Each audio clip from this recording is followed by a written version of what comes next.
یہ ہمارے درمیان یہ بات بڑی مشہور ہے کہ یہ قربانی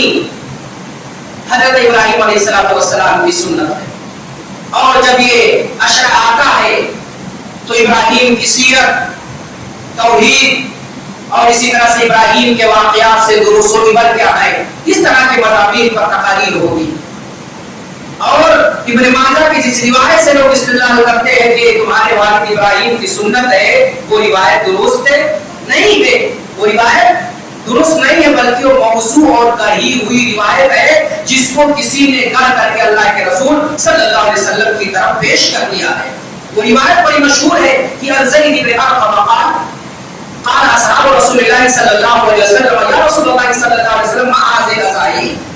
قال سنت ابیکم ابراہیم قالوا فما لنا فیها قال بكل شعرة حسنہ۔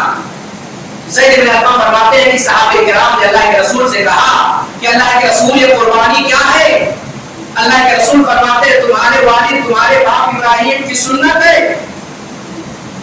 کہا ہمارا فائدہ اس کے اندر کیا ہے؟ کہا کہ ہر بال کے بدلے ایک ہی ملے گی۔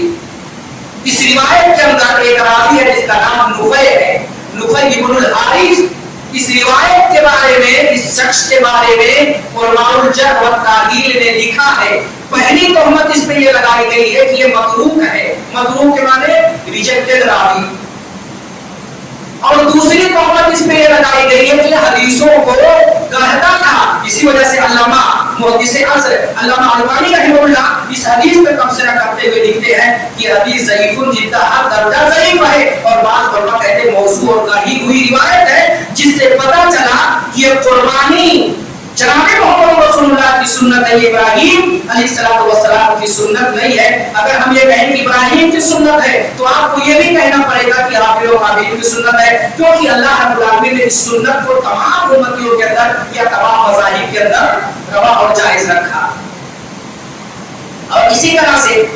اس روایت سے، جو روایت موضوع ہو یا درجہ ضعیف ہو، اس سے مسائل شرعیہ کا نکالنا یہ حرام اور ناجائز ہے۔